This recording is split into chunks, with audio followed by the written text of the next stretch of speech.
नमस्कार मित्रों। वशीकरण के मामले में बहुत सारा साधक इस प्रकार का शब्द उच्चारित करता है कि महाराज जी बहुत सारी क्रियाएं कर लिए और कर रहे हैं, उसका प्रभाव उस स्त्री पर नहीं पड़ रहा। ज्यादातर स्त्री वशीकरण के मामले में यह प्रश्न हमसे करते हैं। तो प्रश्न उन लोगों का करना ठीक भी है, क्योंकि साधक उस लगन से, उस मेहनत से और उसके ध्यान से उस मंत्र को जाप नहीं करता है। यह पहली बात है।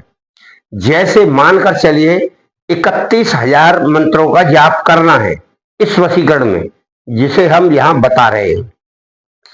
अब इसमें साधक क्या करेगा?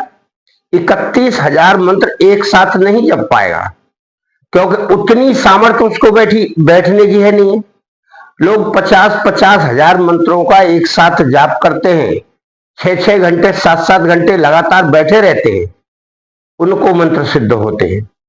घंटे 2 घंटे वाले व्यक्ति को बैठने से उतने ही मंत्र जाप कर पाएगा वो, जितना उसकी सामर्थ्य है। अगर कोई 5-6 घंटे बैठता है तो 30, 40, 45, 41 इतने हजार मंत्रों का जाप कर सकता है। अब हर आदमी जल्दी में है, हर आदमी सोचता केवल 108 बार जाप करूं और सिद्धि हो जाए, परंतु ऐसा नहीं होता है। मित्रों, इस मंत्र में भी वशीकरण मंत्र है और क्रिया सबकी लगभग वही है। इसको भी आप 31,000 जाप करना है। यदि आपके अंदर सामर्थ्य है तो एक दिन में कर लें। एक दिन में आप नहीं कर पा रहे हैं तो आप इस मंत्र को 7 दिन में सिद्ध करें। मंत्र सिद्ध सुबह ही होगा। आप थोड़ा जल्दी उठे, नहा धोकर बैठें और इस प्रकार से जैसे मंत्र सिद्ध किया जाता है, दीपक जलाएं, अगरबत्ती जलाएं, आसन बिछाएं, पूरब साइड मुख करें, जल का लोटा रखें और फिर छींटा मारें पहले, और फिर मंत्र की सिद्धि करें। मंत्र स्पष्ट बोलें, ध्यान रखें, शांति का माहौल हो, तब जाकर आपका वह मंत्र सिद्ध होगा। अब यह 31,000 मंत्र किसी रविवार से करें, कोई शुभ रविवार हो तो। अब मंत्र को 31,000 मंत्रों को 7 दिन में डिवाइड कर लें, नहीं तो 1-1 हजार के हिसाब से आपको 31 दिन जाप करना पड़ेगा। अगर आप जल्दी करना चाहते हैं तो आप इसको ज्यादा मंत्र का जाप करना होगा। मंत्र बहुत बड़ा नहीं है, बहुत छोटा मंत्र है। यह मंत्र सिद्ध हो जाने के बाद काम करता है। अब काम करने की बात आती है यहां कि वह काम क्यों नहीं करता किसी स्त्री पर, यानी हर स्त्री पर।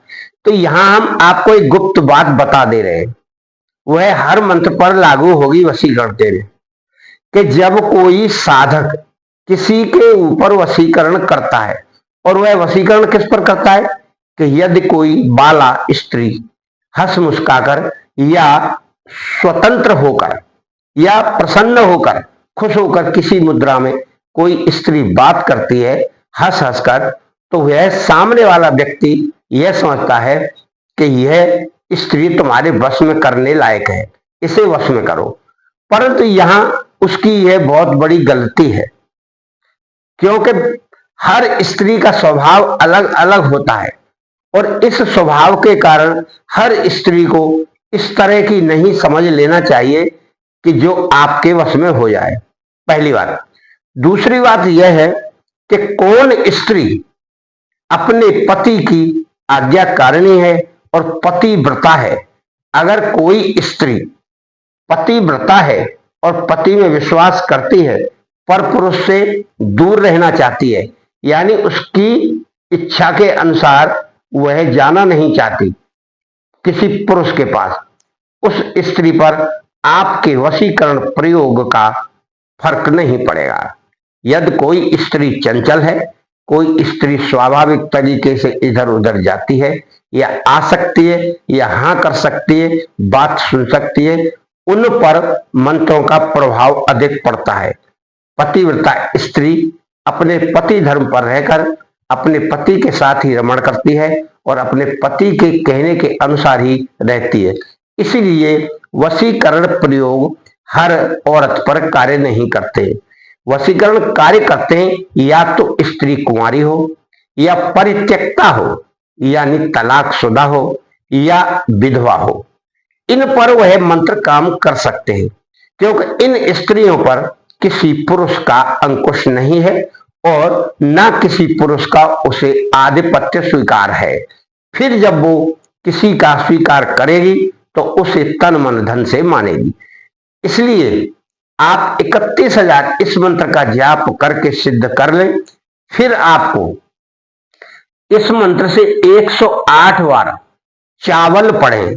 थोड़े से चावल हाथ में ले लें और उनको इकट्ठा अभिमंत्रित करके रख लें और उस स्त्री पर यह चावल डालना है कपड़े पर कि जो आपको चाहती हो या आप उसे चाहते हो।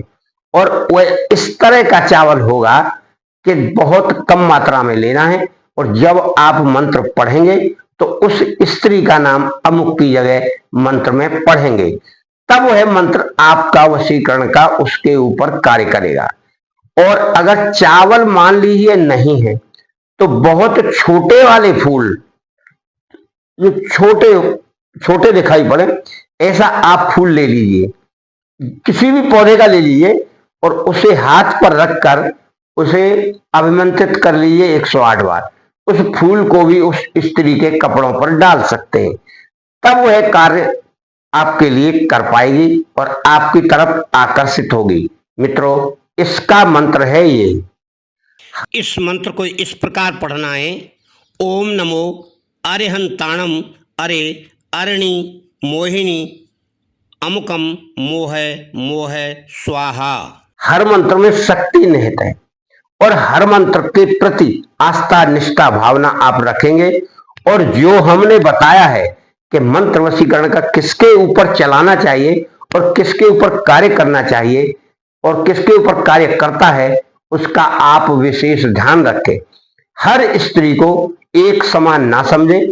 पतिव्रता स्त्री के ऊपर कोई भी किसी भी प्रकार का मंत्र का असर नहीं होता है। इसीलिए पतिव्रता स्त्री से आप बचकर रहे। शादीशुदा स्त्री, बहुत सारी स्त्रियां 90% स्त्रियां अपने पति की अंगीकारी होती हैं और 10% स्त्रियों की बात छोड़ दीजिए। इसलिए आप यह क्रिया करना है तो सोच समझकर और सामाजिक मर्यादा को समझते हुए ही करें। 10% स्त्रियां ऐसी होती हैं जो किसी मजबूरी में या किसी प्रेम में फंसकर चली जाती हैं, दूसरे पुरुष के साथ अपने आदमी को भी छोड़ देती हैं। इसलिए मित्रों, हमेशा प्रयास वही करना चाहिए जो सार्थक हो, यानी जिसका परिणाम भी सार्थक हो, आपका और आपके परिवार का मंगल हो।